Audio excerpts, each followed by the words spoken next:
반갑습니다. 오늘은 마가복음 14장 1절에서 9절의 말씀을 통해 그를 기억하리라 라는 제목으로 은혜를 나누겠습니다. 언제나 그렇듯 당시 종교 지도자들은 예수님을 죽이려고 음모를 꾸미고 있었습니다. 그와 동시에 유대인의 명절이 되면 흩어진 유대인들이 모이게 되므로 어려운 사람들을 도우며 좋은 영향력을 주고 있었습니다. 종교 지도자들은 병든 사람을 고치며 백성들에게 인정을 받고 있는 예수를 죽이게 될 때 민심이 흔들리고 혼란이 찾아올 것을 염려하여 그 시기를 미루고 있었습니다. 이때 예수님은 나병 환자 시몬의 집에서 식사를 하고 계셨습니다. 그리고 동시에 한 여자가 매우 값진 향유를 예수님의 머리에 붓는 사건이 발생했습니다.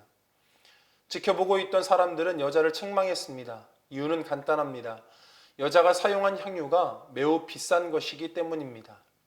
가격으로 따져도 성인 남성의 1년 연봉에 가까운 금액이었고 종류를 보아도 흔히 찾기 어려운 명품이었습니다. 여러 가지로 이 향유를 평가해 볼 때 일반인은 사용하기 어려운 것으로 여왕이 사용하거나 귀한 의미를 담아 어머니가 딸에게 물려주는 유산으로 사용되는 용도였습니다. 그러니 이렇게 귀하고 비싼 향유를 예수님의 머리에 부었다라는 것은 누군가의 눈에는 낭비로 보여질 수 있었습니다. 짧은 몇 구절 속에 나타난 대제사장과 서기관, 그리고 어떤 사람이라고 기록되며 여인을 책망했던 사람은 매우 비슷한 모습을 보여주고 있습니다. 그들의 관심은 오직 사람들에게 향해 있었다라는 점입니다. 만약 대제사장과 서기관의 입장에서 예수가 정말 죄인이라면 밀란과 상관없이 처벌하는 것이 마땅합니다. 벌을 내릴 수 있는 원칙과 그들이 정해놓은 틀이 있다면 그 원칙을 어기고 틀을 벗어난 사람을 벌하는 것이 당연하기 때문이지요. 그러나 그렇게 행동하지 않았던 이유는 예수를 죽일 이유가 타당하지 않았기 때문입니다. 그리고 어떤 사람들이라고 기록된 사람들이 어려운 이웃을 걱정할 만큼 정말 예수님을 구원자로 여기며 따르는 사람들이었다면 존경과 높임을 상징하는 의식에 사용된 향유를 낭비라고 여기지는 않았을 것입니다. 한 개인이 스스로 존경하는 마음을 담아 그것을 표현하는데 어찌 그 행동을 잘못됐다고 말할 수 있겠습니까? 이 부분을 조금 더 살펴보면 여인을 책망하는 것이 오히려 책망받아야 할 상황임을 알 수 있습니다. 먼저 본문에 기록된 내용을 보면 향유를 붓는 여인이 예수님 곁에 가는 동안에 어떤 방해도 없었음을 알 수 있습니다. 이전에 예수님을 만나기 위해서는 큰 용기와 도전이 있었던 상황들과 달리 어떤 장애물도 없었음을 알 수 있습니다. 이는 예수님 곁에 사람들이 많지 않았다라는 것으로도 추측할 수 있고, 다르게 표현하면 지금 예수님 곁에는 성인 남성의 1년 연봉을 사용해서 도울 만큼 어려움에 처한 사람들이 많지 않았다라는 뜻입니다. 다르게 추측한다면 여전히 많은 무리가 예수님 곁에 있었음에도 불구하고 그들은 주변만 서성일 뿐 예수님과 실제적인 교제는 시도하지 않았다라는 뜻입니다. 이 또한 달리 말하면 여자를 책망하는 사람들은 입으로 말만 할 뿐 자기들 주변에 있는 사람들을 도우려고 시도하지 않았다라고 보여집니다. 그저 자기가 가진 것으로 도우려고 하지는 않고 예수님과 교제하는 여인을 시기하며 정죄하기에만 바빴다라는 뜻입니다. 이같이 여러 상황을 종합해 볼 때 예수님 곁에서 서성이는 사람들은 타락한 종교 지도자들과 다를 바 없었습니다. 그렇다면 이들에게 책망을 받았던 여인을 향해 예수님은 뭐라고 말씀하셨습니까? 6절 말씀해 보니까 그가 내게 좋은 일을 하였느니라 라고 말씀하셨습니다. 그냥 좋은 정도가 아닙니다. 9절 말씀해 보니까 내가 진실로 너희에게 이르노니 온 천하에 어디서든지 복음이 전파되는 곳에는 이 여자가 행한 일도 말하며 그를 기억하리라 하시니라.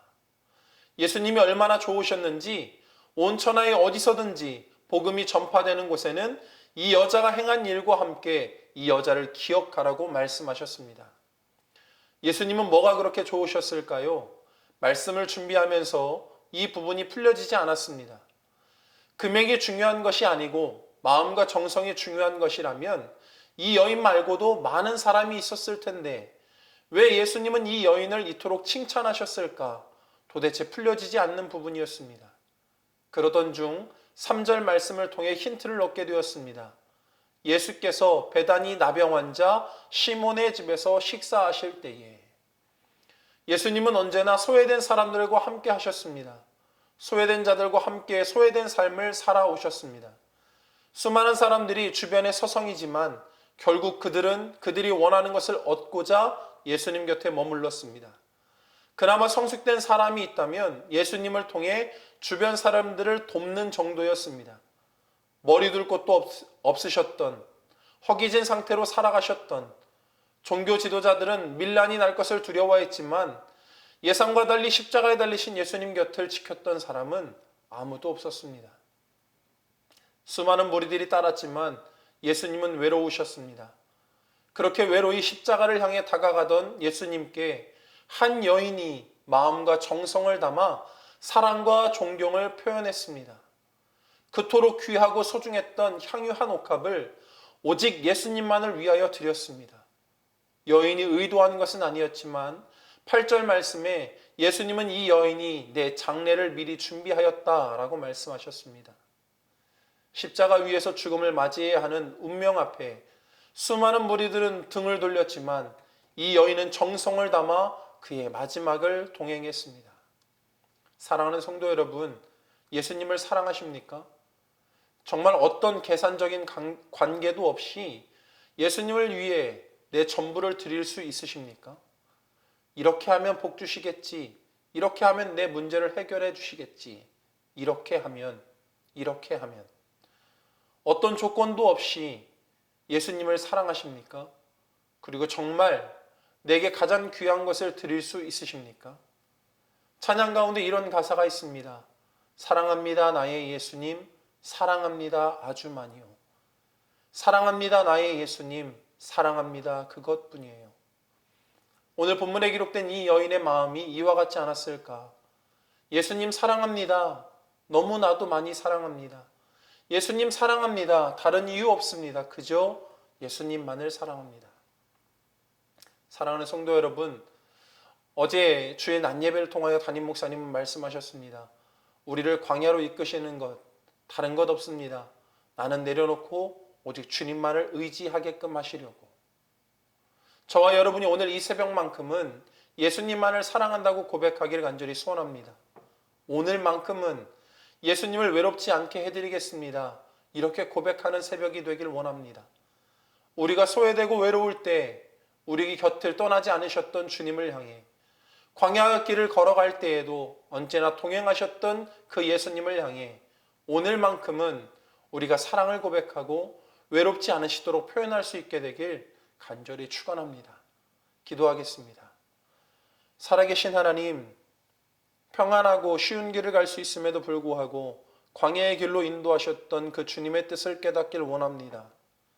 십자가의 길을 걸어가실 때에도 너무나도 외로이 홀로 걸어가셨지만 그 주변에 아무도 없어 외로워하셨던 것처럼 우리의 마음이 혹여나 주님보다 세상을 향하고 있는 것은 아닌지, 광야교회를 걸어가고 있지만 애굽의 과거를 기대하고 그곳에 미련을 두고 있는 것은 아닌지 돌아보게 하여 주시고, 간절히 소원하기는 오늘 이 새벽 주님 앞에 결단하며 기도합니다.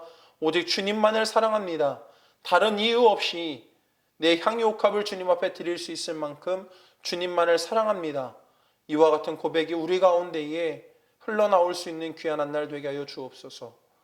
바이러스로 인하여 성전을 찾지 못하고 바이러스로 인하여 일상 가운데 너무나도 어려움을 겪고 있는 우리 성도들과 대한민국 전 세계의 많은 예수님을 믿는 자들과 믿지 않는 자들을 불쌍히 여겨주시사 바이러스로부터 자유하여 하나님 앞에 예배하며 복음이 확장될 수 있는 기회로 이 시기가 지나가게 하여 주옵소서.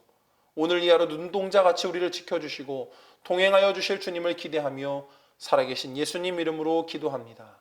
아멘.